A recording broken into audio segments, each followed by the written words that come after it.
permito presentar a la siguiente conferencista, la doctora María Lucía Rivera Sanín, filósofa de la Universidad Nacional y doctora en filosofía de la Universidad Nacional, profesora asistente del Departamento de Bioética de la Universidad del Bosque y profesora asociada de la Facultad de Filosofía y Humanidades de la Universidad de La Salle en Bogotá. Se especializa en ética contemporánea, particularmente en teoría de la agencia y la responsabilidad desde perspectivas neo-aristotélicas y perspectivas feministas, filosofía política contemporánea y educación para la ciudadanía. Entre sus trabajos más recientes se encuentra interseccionalidad e inclusión en la educación superior, consideraciones sobre la Universidad Nacional de Colombia, educación y agencia, consideraciones sobre el desarrollo de la praxis en edición y la imparcialidad como ideal inconveniente, algunas anotaciones críticas y la concepción liberal de participación ciudadana. Discutirá el tema mujer y pobreza, universalismo o proteccionalismo y paternalismo. Muchas gracias. Bueno, quiero agradecer en primer lugar al doctor Jaime Escobar y a la doctora Constanza Ovalle por esta invitación. Agradecerles a todos ustedes que estén aquí. Mi presentación es un poco más breve y voy a hacer algunos comentarios marginales para mantenerla corta, porque originalmente tenía un texto mucho más largo de lo que creo que valdría la pena leer acá. Bueno, voy a empezar entonces. Y si voy muy rápido, alguien, por favor, interrúmpame. Ok. Mujeres y pobreza, universalismo o paternalismo. La conexión entre las maneras de comprender el desarrollo económico, industrial, político y humano y los requisitos para pensar contemporáneamente la justicia como un marco normativo suficientemente robusto han sido tema central de múltiples discusiones entre filósofos, sociólogos, economistas, políticos, abogados, médicos, bioeticistas y otros grupos con influencia teórica y política. Desde la perspectiva de la justicia, la desigualdad se configura como un eje fundamental del análisis económico y político, pues se entiende inicialmente como aquello que se opone a un ideal de justicia de corte igualitarista y liberal, una propuesta que sin duda sitúa la dimensión de lo justo en el terreno de la distribución. Y con esto me refiero básicamente a la manera inicial en la que John Rawls plantea el problema, alejándolo de una pregunta por el carácter moral de justicia de las acciones que tienen las personas o del carácter de las acciones que emprende una u otra persona en una sociedad. Es decir, la pregunta por la justicia es una pregunta por la equidad de la distribución en un marco institucional. Cabe decir, por supuesto, que aquello que se distribuye justamente no se limita a los bienes primarios, recursos o cargos públicos, sino que debemos entender el fundamento liberal de esta noción de igualdad como uno en el que las libertades, los derechos, las oportunidades y los beneficios de la mutua cooperación son objetos no solamente adecuados de la distribución, sino que son el rango mínimo distribuible para hablar en un sentido robusto de justicia. Es evidente aquí que en este punto se pueden presentar múltiples críticas a la noción rawlsiana de la justicia, y aunque esta discusión ha llenado innumerables páginas de innumerables libros y revistas, no será el objeto de esta discusión. Es claro entonces que hablar de la desigualdad, comprender sus dimensiones, sus manifestaciones y sus causas, constituye un propósito fundamental para quien quiera llevar a cabo una discusión sobre la calidad de vida y el sentido de la vida en un mundo contemporáneo. Hemos de entender que la dimensión normativa de la discusión no se agota en lo que compete a la formulación de políticas públicas o de marcos institucionales de acción gubernamental, sino que la preocupación por la justicia está imbuida necesariamente también de una perspectiva ética relacionada con la manera en que las personas viven, con las condiciones en las que nuestra vida puede desarrollarse o coartarse y con las posibilidades concretas de vivir vidas significativas. Como intentaré mostrar, es posible detectar algunas tensiones entre el concepto de calidad de vida, entendido desde el marco de lo garantizable institucionalmente, y la noción de vida significativa o de dar o encontrar sentido para la propia vida desde una perspectiva de primera persona. Confío en que sea evidente también que dichas tensiones no son irresolubles, que si bien implican ciertos ajustes a la manera de teorizar sobre el lugar de los individuos en las discusiones sobre la justicia, no estamos en un paradigma pesimista al respecto. Empezaré pues por dar un panorama muy general de la discusión sobre la pobreza como paradigma de la desigualdad desde la propuesta de la teoría de las capacidades para avanzar hacia una presentación de la condición particular de las mujeres pobres inspirada en el análisis de Martha Nussbaum en varios de sus libros y mostrar entonces las mencionadas tensiones. Entre los seguidores de la propuesta liberal de John Rawls, cabe destacar la comprensión que Amartya Sen y Martha Nussbaum hacen de los alcances y las fallas de su propuesta contractualista, igualitarista y liberal en la configuración de una democracia participativa y activa para gentes que viven en condiciones menos que idóneas, pero que sin embargo buscan la justicia. Cabe decir que el sentido en el cual Sen y Nussbaum son seguidores de la propuesta rawlsiana es uno que admite bastantes matices. Si bien comparten intuiciones básicas sobre el espíritu de la justicia, lo que ya mencioné de que no es un aspecto moral del carácter o de las acciones, sino institucional de las organizaciones sociales. Y Nussbaum misma admite que son teorías que constituyen buenos aliados. Ella no confía en el aspecto puramente procedimental de la justicia rawlsiana y tampoco seguramente en este respecto de una propuesta de ética discursiva como la que presenta Jürgen Habermas, por considerar que, a pesar de que busquen las maneras de negarlo, tanto Habermas como Rawls, incluyen dentro de su propuesta puramente procedimental una carga moral ya demasiado fuerte. Es decir, incluyen ya una noción muy sustantiva y no tan solo formal de lo que constituye lo bueno o lo aceptable, de cuáles son las potencias morales de los agentes deliberantes, y pueden llegar a ser impositivas sobre otras concepciones de lo bueno, contradiciendo su pretensión de imparcialidad original. Asimismo, Nussbaum duda sobre si la aceptabilidad racional de las posiciones en disputa sobre lo justo, uno de los conceptos que están relacionados con la razonabilidad rawlsiana, entendida como criterio básico de la deliberación y la decisión en la posición original y como característica constitutiva de lo que pueda considerarse en general un reclamo de justicia, puede cargar con todo lo que se requeriría para satisfacer las intuiciones morales y políticas que tenemos respecto de la dignidad y la equidad como condiciones básicas y consideraciones mínimas en la evaluación de una institución o una comprensión política de lo justo. No me detendré en estas dos críticas, pues considero que aunque de enorme interés teórico y metaético, podemos perder de vista lo que en este momento nos compete, a saber, la relación entre la desigualdad y el sentido de la vida. Agrupo entonces ambas propuestas, la liberal y la de las capacidades, porque sus similitudes son por mucho más resaltables que lo que son sus diferencias. El enfoque de las capacidades parte del supuesto de que el planteamiento general de Rawls respecto a la justicia es acertado. Esto es, que la discusión sobre esta debe darse en el terreno de la comprensión de la equidad y de las libertades básicas, alejándose de una comprensión utilitarista o reduccionista del problema de la justicia.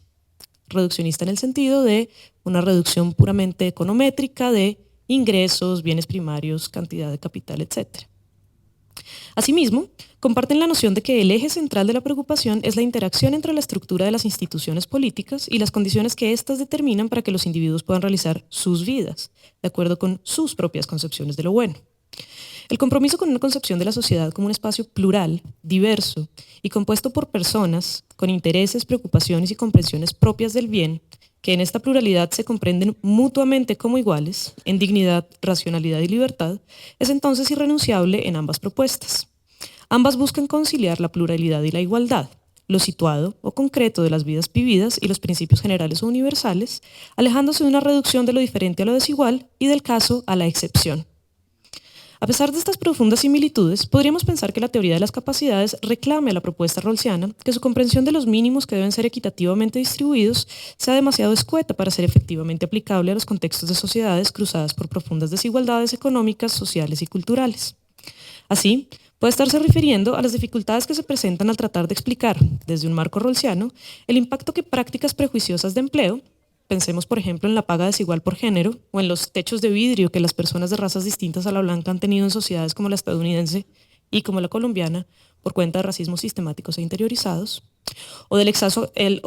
acceso a la comida nutritiva en ciertos sectores marginalizados de la sociedad,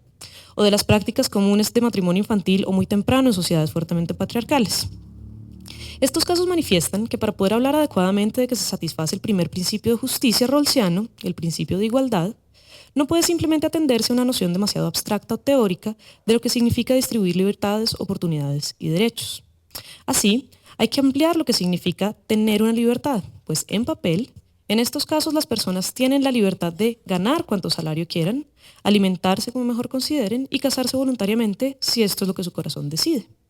Pero esta manera de plantear esconde lo que hay de problemático en los casos, pues muestra que aunque son libres de hacerlo, no son en un sentido claro capaces de hacerlo. Podría decirse entonces que la queja radica en que la propuesta rawlsiana no satisface adecuadamente una comprensión de lo que es ser un ciudadano o agente capaz de participar en la toma de decisiones políticas, éticas y económicas que le conciernen, entre las que se encuentran múltiples decisiones que configuran lo que para los agentes determina una vida significativa, el sentido de su vida, dentro o entre un marco intersubjetivo de acción, interacción y reconocimiento. Voy a hacer un pequeño paréntesis. Acudo aquí a la noción de reconocimiento, haciendo un guiño a la propuesta de Nancy Fraser y Alex Honneth y las resonancias que ha tenido en los debates feministas desde al menos los años 90. A pesar de saber que la conciliación de la teoría de las capacidades con una perspectiva de justicia social como reconocimiento es una tarea difícil de emprender y que por tanto no llevaré a cabo aquí, por limitaciones de espacio y porque nos desviaría del punto, creo que guardando las distancias puede proponerse como un buen aliado de la preocupación central de la teoría de las capacidades en la versión presentada por Nussbaum en su libro Mujeres y Desarrollo Humano. Vuelvo de nuevo entonces. Así, la necesidad de comprender que los mecanismos de participación política y la distribución de los bienes primarios, libertades y derechos no puede agotarse en la garantía de las oportunidades en papel que queda consignada en una carta política como la Constitución o en la estructuración de las estructuras de un Estado, de las instituciones de un Estado, implica que tener una libertad o un derecho no puede entenderse como simplemente poseer algo. Es decir, una libertad no es algo que puede guardarse en un cajón para usarse más adelante, o dosificarse para que no se acabe rápidamente, o intercambiarse por otro objeto, valor o moneda. Tener una libertad, derecho u oportunidad es tener la posibilidad real de transformarla en agencia política, es decir, de tener la capacidad de ejercerla o hacer algo con ella. Esto, por supuesto, depende de condiciones materiales, políticas y sociales específicas que se relacionan con la manera puntual en que cada persona vive. Esto es simplemente un llamado que hacen tanto Marta Nussbaum como Amartya Sen a que la propuesta no se quede simplemente en el terreno abstracto de la discusión. Una de las críticas más frecuentes que se hacen al tipo de abstracción que hace Rawls es que en teoría todo funciona muy bien, pero las fallas que se ven en su implementación se adjudican siempre a la falta de condiciones materiales cuando estas condiciones deberían estar especificadas dentro del marco, digamos, teórico de la propuesta. Así, por ejemplo, el ejercicio concreto de un derecho por parte de una persona adulta, de un ciudadano o ciudadana, como la capacidad de expresar un punto de vista propio respecto de la justicia en general, está dada por la satisfacción previa de condiciones básicas, además de la garantía de la libertad. Entre ellas, por ejemplo, se requiere haber tenido acceso a la educación formal, poder formular en términos que se reconozcan intersubjetivamente como razones cargadas de significado. Hago aquí referencia a una expresión que usa Cheshire Calhoun para hablar sobre una categoría que llama el fracaso moral, y es que cuando no tenemos un registro lingüístico compartido en el que lo que yo afirmo como una razón para mis acciones o para mis reclamos es entendido por otros, yo fallo en la interacción, independientemente de si tengo el derecho de expresar mis opiniones. Si no son intersubjetivamente reconocidas como razones válidas, da lo mismo que si no la tuviera, la libertad. También se requiere haber tenido acceso a salud pública, es decir, no haber muerto tempranamente o padecer de una enfermedad incapacitante prevenible. Se requiere tener un desarrollo adecuado de las estructuras racionales y cognitivas para poder debatir, no solamente dadas por las condiciones recién mencionadas, sino seguramente también por una práctica cotidiana de charla, debate, transacciones lingüísticas. Se debe contar con el reconocimiento a nivel interpersonal y a nivel de la relación entre instituciones y personas, es decir, no ser considerado un ciudadano de segundo nivel o una inferior moral, y tener condiciones mínimas de seguridad para desarrollarse como persona, no temer por mi propia vida, poder constituir una perspectiva propia y no forzada de lo que es o no es justo. Mientras que el acceso a los bienes primarios concedidos por el Estado, la educación, la salud pública, la infraestructura adecuada, pueden ser puestos en términos de garantías del primer principio de justicia de Rawls, es decir, que la garantía de esas libertades son distintas a las que acabamos de mencionar. Las modificaciones sociales y políticas requeridas para garantizar el paso de las libertades a las capacidades exigen de una comprensión de los acuerdos que sea más abarcante de lo que originalmente se estipulaba en la propuesta rawlsiana. Desde la teoría de las capacidades, la comprensión de un umbral mínimo para el funcionamiento humano, relativo a cada capacidad, establece que las discusiones públicas y políticas deben plantearse de manera que atiendan a las circunstancias concretas y particulares desde una perspectiva normativa, caracterizada por un espíritu universalista fundado en las nociones de dignidad y bienestar propios del tipo de criatura que somos las personas humanas. Si bien Nussbaum afirma que el compromiso metafísico de su propuesta no es tan fuerte como para la formulación de una naturaleza humana compartida, pues todo propósito naturalizante de lo humano es autoderrotante al imponer límites políticamente y no naturalmente, sí recurre a un supuesto robusto de aires de aristotelismo funcionalista, que suponen que todas las personas compartimos características de funcionamiento o de actividad. En su artículo Non-Relative Virtues, An Aristotelian Approach, Nussbaum señala que hay esferas de la experiencia y preocupación humanas, es decir, asuntos a los que todos asignamos alguna importancia o valor, que configuran un marco universal de lo humano basado en la acción o en la actividad, más que en una naturaleza sustantiva o una esencia. Entre estos se destaca el miedo al daño, físico, psicológico, etc., particularmente el miedo a la muerte, el hecho de que todos tenemos deseos, intereses o apetitos, independientemente de cuáles sean ellos concretamente, el hecho de que todos vivimos en condiciones de distribución de recursos limitados, el hecho de que todos vivimos unos con los otros y establecemos asociaciones de distintos tipos, familiares, amistades, colegaje, copartidismo, etc. El hecho de que no somos indiferentes a las acciones de otros. Somos intrínsecamente seres evaluativos, seres morales, seres que reaccionamos ante lo que los otros hacen. El hecho de que tenemos vidas intelectuales y el hecho de que planeamos para nuestras vidas ciertas rutas que determinamos como significativas. Estas experiencias universalmente dadas y que nos permiten hablar desde un marco universalista pueden ser más o menos medidas de acuerdo con los índices de calidad de vida en términos de las capacidades y deben configurar el objeto del desarrollo humano. Siguiendo la crítica al utilitarismo que propone Rawls, Sen y Nussbaum abandonan la noción de que el crecimiento económico de un país, entendido en términos del crecimiento del PIB o del gasto per cápita, una comprensión limitada de los bienes básicos, sea un índice adecuado para evaluar la distribución justa de los bienes primarios. Asimismo, se inscriben dentro de la tradición que privilegia una comprensión del ciudadano como alguien que cuenta con la capacidad para elegir y actuar. En esta medida, el análisis del concepto de pobreza que presenta Amartya Sen no constituye tan solo una expansión de la usual y antigua concepción economista de la pobreza, el umbral más bajo de ingreso o capacidad de gasto o capacidad de consumo o satisfacción de intereses de una sociedad, cuyas dimensiones éticas o morales no podían ser adecuadamente atrapadas desde tal manera de construir el concepto, sino que presenta una alternativa novedosa y eminentemente política de la comprensión del concepto y de la justicia misma. Sen lleva a cabo un análisis cuidadoso de las condiciones en las que puede hablarse de calidad de vida a partir de la comparación de índices construidos a partir de datos sobre morbilidad, mortalidad y nutrición, señalando que las aparentes paradojas que ante esta consideración se presentan respecto de las condiciones de vida de ciertos grupos poblacionales en países ricos o desarrollados. Perdón, hubo un error de redacción, señalando que hay paradojas en la manera en la que el paradigma de riqueza como calidad de vida presenta al comparar las condiciones diferenciadas de vida dentro de una sociedad rica de distintos grupos de personas. En particular, se analiza el caso de los índices altos de morbilidad y mortalidad en las poblaciones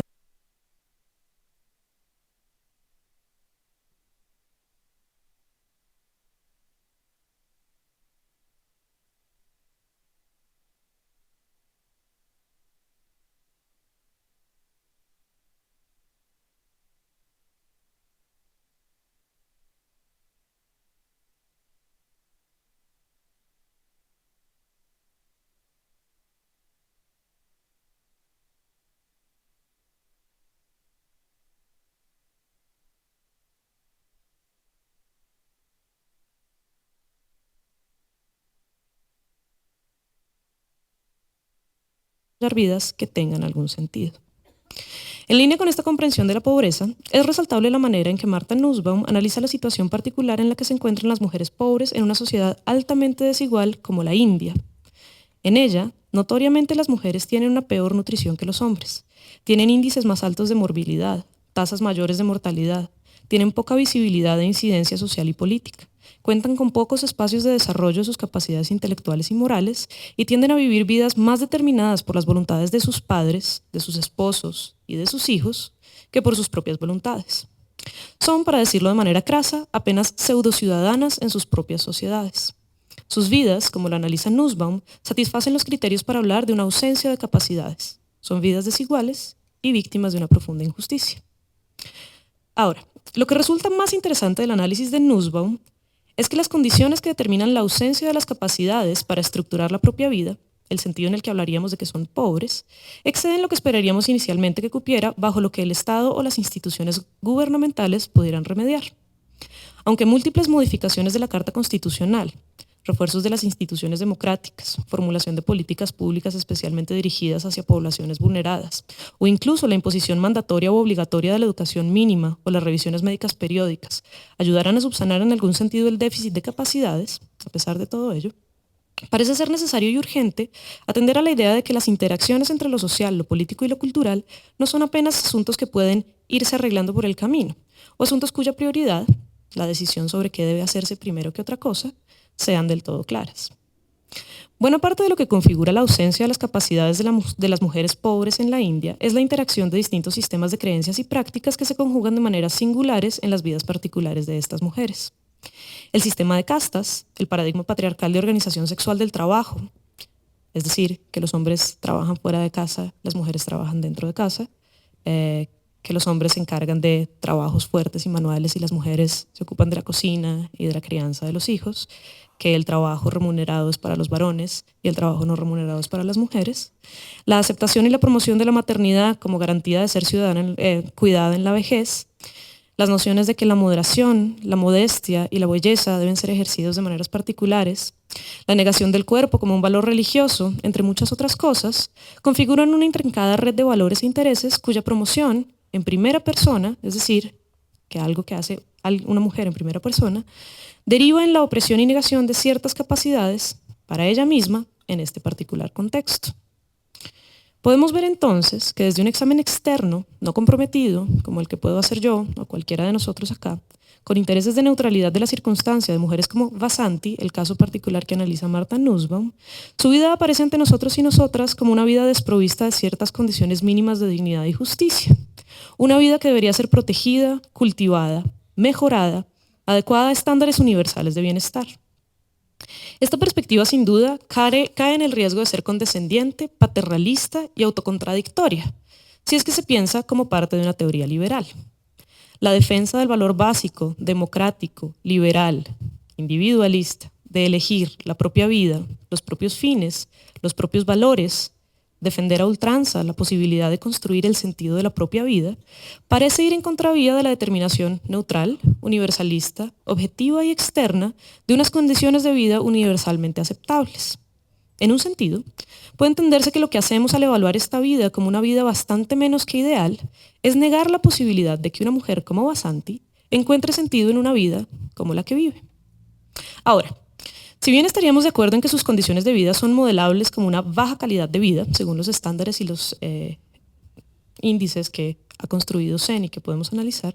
no podemos caer en la trampa del imperialismo ético o cultural que supone que somos nosotros y nosotras quienes elevamos la queja o quienes deberíamos elevar la queja sobre la justicia o la injusticia en nombre de una mujer como Vasanti. El universalismo que proponíamos, la concepción abstracta de la justicia y de las capacidades como fundadas en un marco compartido y por tanto un criterio estable de evaluación de las mejores y peores vidas, nos tienta a formular desde afuera políticas y acciones que delimiten las esferas de acción e interacción que configuran las vidas de estas mujeres. Este paternalismo del Estado, de la sociedad global, del feminismo blanco, resta agencia, dignidad y poder a las personas directamente involucradas en la determinación de sus propias vidas, aun si esto se hace en una medida pequeña, en unas condiciones adversas, en un marco muy limitado de control. Y parece que presuponer que todo lo que cae por fuera de un ideal racional, occidental, laico, democrático y cosmopolita, carece de las condiciones para afirmarse como un sentido posible de la vida. La posibilidad de partir de un universalismo liberal que exalta y propenda por el desarrollo del individuo termina en una condescendiente y paternalista corrección de la experiencia y sentido de la vida, parece por momentos muy patente. No obstante, la condescendencia que aparentemente está implícita en la premisa universalista de Nussbaum parece disiparse al tener en cuenta la importancia de que las capacidades en cuestión no solo se miden, sino que se viven y ejercen en primera persona. Al estar relacionadas con esferas de la experiencia humana, mujeres como Vasanti, que no pueden adecuadamente ejercer sus capacidades mínimas, son generalmente conscientes de ello y primeras partícipes en la construcción de resistencias a estas imposibilidades. Lo hacen de manera autónoma y creativa en circunstancias en las que incluso están demasiado restringidas. Básicamente esto es un llamado a considerar que Cada vez que uno detecta una razón por la cual se dice de alguien que está oprimido o está victimizado, es necesario también resaltar las condiciones de resistencia o de supervivencia de esta persona. Una de las cosas que es más interesante del análisis que hace Nussbaum es que ella detecta la posibilidad y el riesgo en el que ella, una mujer blanca, estadounidense, de clase alta, puede caer al hacer este análisis de tratar de imponer sobre una sociedad como la India sus conceptos de lo bueno y lo malo. Al detectar este riesgo, ella lo que hace entonces es traer a colación la narrativa, una experiencia en primera persona en viva voz de una mujer que es Vasanti, para que sea ella quien, con su voz, con su narrativa, nos cuente en qué medida y en qué sentidos es capaz y no es capaz de tener una vida a la que asigna un sentido sustantivo. Esto implica entonces que las mujeres que viven en estas condiciones no son apenas víctimas, por un lado, pero que debemos ser conscientes de que no son tampoco responsables únicas de garantizar los cambios sociales que derivarían en un empoderamiento significativo, es decir, en habilitarlas para dar su propio sentido de vida. En palabras de Iris Marion Young, para poder discutir sobre la justicia vivida, la opresión resistida y los cambios ejercidos, es necesario en primera medida oír a quienes viven antes que modelar o ver desde lejos las sociedades y las vidas. Creo que aunque manteniendo ciertas distancias, la propuesta descriptiva y narrativa de Nussbaum busca hacer justamente esto para dimensionar el lugar de lo universal en relación con las mujeres. Es relevante señalar, para terminar, que el énfasis sobre la capacidad y no sobre el funcionamiento o realización, la actualización completa, realización acabada, resuena en esta propuesta con la comprensión liberal de lo que entra en juego en la agencia política y es, por tanto, no condescendiente. Garantizar una capacidad es permitir a la gente decidir entre ejercerla y no ejercerla, es decir, dotar de un sentido concreto y garantizado a una gente de una libertad, mientras que una propuesta centrada en garantizar el funcionamiento podría pasar por encima de las libertades individuales, preferencias y la estructuración de comprensiones propias del bien, en aras de imponer un adecuado funcionamiento humano, incluso concediendo conceptualmente que sea el eje normativo y el fin al cual aspirar. Lo que salva en alguna medida la propuesta de las capacidades de un paternalismo ingenuo es su compromiso y su confianza, y este es un supuesto grueso que alguien podría cuestionarle, en que las personas somos de hecho capaces de dar sentido a nuestra propia vida, de ejercer agencia, incluso en marcos limitados de acción y comprensión, y que el problema de la justicia es en un sentido un asunto de empoderamiento, de expansión o de garantía del crecimiento de dicha capacidad. Gracias.